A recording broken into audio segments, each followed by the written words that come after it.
American cipher کی بنیاد پر آئی وہ حکومت جنہوں نے ڈونلڈ لو کے خط کے بعد رجیم چینج کا ماحول کریٹ کیا اور اس کے بعد کپتان کی حکومت کو چلتا کیا۔ عدت کیس کے حوالے سے اس میں جج جو افضل مجوکا ہیں انہوں نے ایک سٹیٹمنٹ دی ہے کہ 8 جولائی تک میں نے اس کا فیصلہ کرنا ہے۔ یو این او کے اعتراض کو مسترد کیا گیا ہے حکومت پاکستان کی طرف سے اور کہا گیا ہے کہ عمران خان کی گرفتاری کو داخلی معاملہ قرار دیا گیا ہے۔ 190 ملین پاؤنڈ کیس میں بشرا بی بی کی ضمانت منظور ہو گئی ہے۔ وکیل الیکشن کمیشن جہاں پر پھنسنے لگے گا وہاں پر قاضی صاحب اچھا بچہ بن کر ایک اچھا والا مسیحا بن کر وہاں پر نازل ہوں گے، ان کی جگہ پر جواب بھی دیتے ہیں۔ مریم نواز شریف نے آج ایک بار پھر سے ایک درخواست دائر کی تھی، انہوں نے کہا تھا کہ اس درخواست کو ہی خارج کیا جائے۔ بسم اللہ الرحمن الرحیم، السلام علیکم، میں ہوں گلفام چودھری، آپ دیکھ رہے ہیں IRK نیوز۔ پاکستان میں ہونے والی کچھ اہم ترین ڈیولپمنٹ آپ کے سامنے رکھنی ہے۔ First of all, Imran Khan کو ایک بار پھر انٹرنیشنل سطح پر ایک بڑی فتح ملی ہے، جس کے بعد حکومتی صفوں کے اندر عجیب سا اضطراب پایا جا رہا ہے۔ اور اگر ہم بات کریں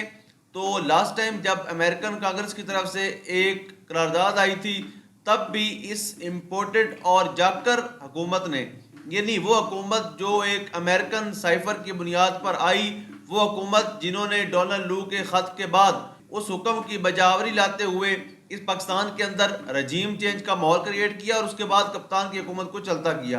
اور اس کے بعد اپنی تمام تر نالائکیوں نااہلیوں سے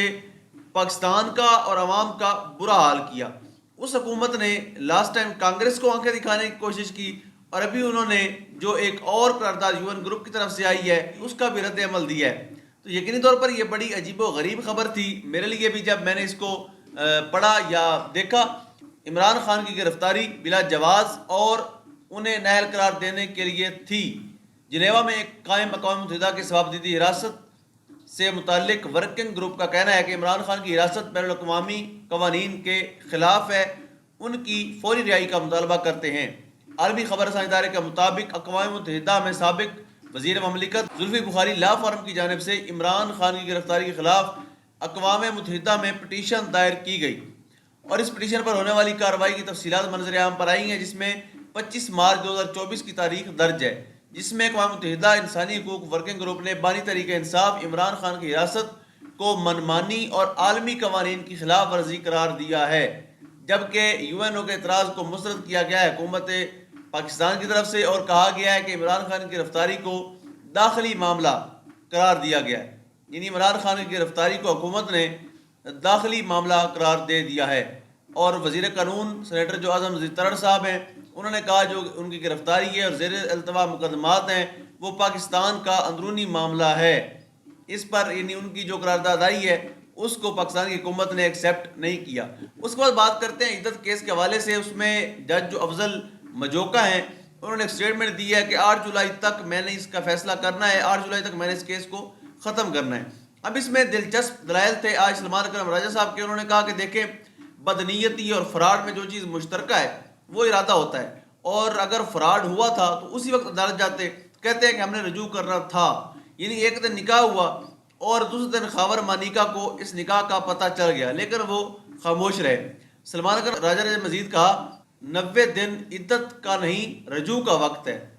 اسے عورت کے لیے تلوار نہیں بنایا جا سکتا۔ خاور مانیکا نے عدالت کے سامنے غلط بیانی کی، اور خاور مانیکا نے اپنے ویڈیو بیان میں بشرا بی بی کے لیے سابقہ اہلیہ کا لفظ استعمال کیا، یعنی وہ طلاق دے چکے تھے تبھی انہوں نے یہ لفظ استعمال کیا تھا نا۔ مزید کہا کہ مفتی سعید بھی اپنے ویڈیو بیان سے مکر گئے۔ مفتی سعید نے ٹرائل کورٹ میں گواہان کو بتایا کہ وہ ان کو نہیں جانتے، حالانکہ اون چودھری ان کے بالکل ساتھ کھڑے تھے۔ ریکارڈ سے ظاہر ہوتا ہے کہ عمران خان اور بشرا بی بی پر سیاسی مقدمات بنائے گئے ہیں، تو انہوں نے کہا یقیناً جج پر کوئی پریشر تھا، فیصلہ نہیں سنایا جا سکا، یعنی یقینی طور پر اس وقت جو شاہ رخ انجمن صاحب تھے جن کے پاس عدت کیس لگا ہوا تھا ان کے اوپر کوئی بڑا یا بڑوں کا پریشر موجود تھا، جس کی وجہ سے انہوں نے حکم سنانے کی بجائے اس کیس کو آگے ریفر کرنے کا فیصلہ کیا۔ اس کے بعد خبر شامل کریں گے 190 ملین پاؤنڈ کیس میں بشرا بی بی کی ضمانت منظور ہو گئی ہے، یعنی چیئرمین PTI کی آلریڈی ضمانت منظور ہو چکی ہے، اور احتساب عدالت اسلام آباد کے جج ہیں محمد علی وڑائچ، ان کے پاس جو اڈیالہ جیل راولپنڈی میں بانی PTI اور جو بشرا بی بی ہیں ان کے خلاف اس ریفرنس کی سماعت ہوئی، اور پراسیکیوٹر جنرل نیب سردار مظفر عباسی نے کہا کہ بشرا بی بی کی گرفتاری اس کیس میں مطلوب نہیں ہے۔ چیئرمین نیب نے ان کے وارنٹ گرفتاری جاری نہیں کی ہے، جب وارنٹ جاری نہیں ہوئے تو درخواست ضمانت غیر مؤثر ہے۔ 10 ماہ قبل بھی ہمارا یہی موقف تھا کہ بشریٰ بی بی کے وارنٹ جاری نہیں کیے گئے۔ عدالت نے بشریٰ بی بی کی ضمانت قبل از گرفتاری کی درخواست منظور کرتے ہوئے ریفرنس کی جو سماعت تھی مزید 5 جولائی تک ملتوی کر دی۔ اب جو سپریم کورٹ کے اندر مخصوص نشستوں کا کیس زیر سماعت ہے، اس میں آج ایک بات واضح ہوئی اور یہ ہوا کہ ثابت ہو چکا، سپریم کورٹ کی طرف سے ایک بڑی سٹیٹمنٹ سامنے آئی ہے اور سپریم کورٹ آف پاکستان کی طرف سے یہ سٹیٹمنٹ کا آنا واضح طور پر یہ بتاتا ہے کہ مخصوص نشستوں کا جو کیس ہے وہ کہاں پر اس وقت کھڑا ہوا ہے، اور سپریم کورٹ کی طرف سے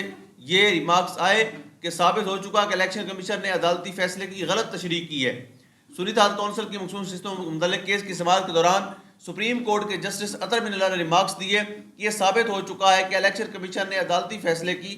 غلط تشریح کی ہے۔ کیا آئینی ادارے کی جانب سے غیر آئینی تشریح کی عدالت توثیق کر دے؟ انہوں نے ایک سوال پوچھا کہ آپ کیا کہتے ہیں کہ جو آپ نے غیر آئینی غیر قانونی کام کیا ہے، کیا اس کو ہم تصدیق کر دیں اس کی، یا اس کو ایسے ہی جانے دیں؟ مزید انہوں نے کہا، اطہر بن اللہ صاحب نے کہ اٹارنی جنرل صاحب آپ نے بنیادی سوال کا جواب ہی نہیں دیا، اور یاد رہے کہ الیکشن کمیشن کے وکیل سے جب بھی سوال کیا جاتا ہے وہ آئیں بائیں شان سے کام لیتا ہے، اور اس کی بجائے قاضی فائز عیسی صاحب جو ہیں وہ آپ کو دلیلیں دیتے نظر آئیں گے۔ وکیل الیکشن کمیشن جہاں پر پھنسنے لگے گا وہاں پر قاضی صاحب اچھا بچہ بن کر، ایک اچھا والا مسیحا بن کر وہاں پر نازل ہوں گے، ان کی جگہ پر جواب بھی دیتے ہیں جو سراسر جانبداری کو ظاہر کرتا ہے، یعنی جانبداری سے زیادہ ہو نہیں سکتی۔ تو انہوں نے مزید کہا کہ الیکشن کمیشن نے ایک سیاسی جماعت کو انتخابات سے باہر کر دیا، الیکشن کمیشن نے غیر آئینی اقدامات کیے تو عدلیہ کی ذمہ داری نہیں کیسے درست کرے، ایک جماعت کے ووٹر کو انتخابی عمل سے ہی باہر کر دیا، آئین کی بنیادی جمہوریت کہاں کھڑی ہے؟ یعنی اس پر جو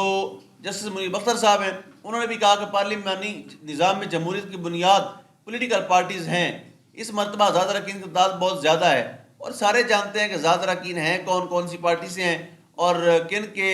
کرشمے کی وجہ سے وہ جو ہیں اس وقت ان کو آزاد الیکشن لڑنا پڑا۔ سپریم کورٹ نے مزید سماعت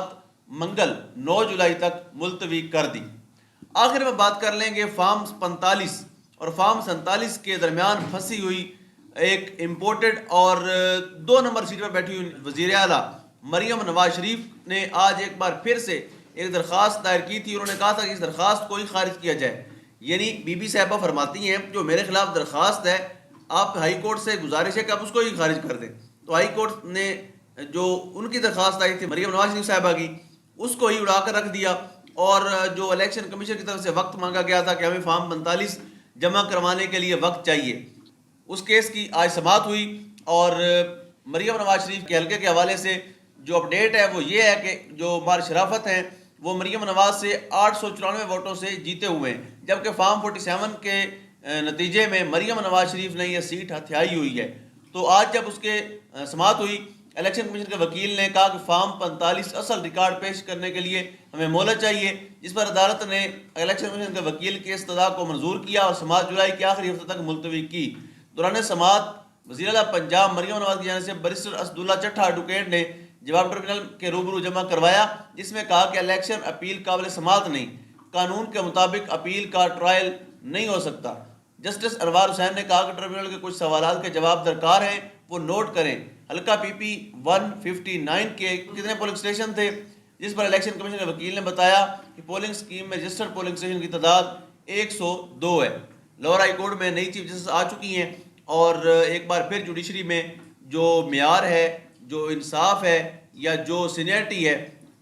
اس کو پاؤں تلے روندا گیا ہے، اور جسٹس قاضی فیصل صاحب نے اپنی مرضی سے جن کو وہ لانا چاہتے تھے ان کو جوڈیشل کونسل سے منظور کروا کے ان کو لاہور ہائی کورٹ کا جج بنا دیا ہے۔ جسٹس عالیہ نیلم لاہور ہائی کورٹ کی نئی چیف جسٹس منتخب ہو چکی ہیں۔ اللہ پاک وطن عزیز کا حامی و ناصر ہو۔ پاکستان زندہ باد۔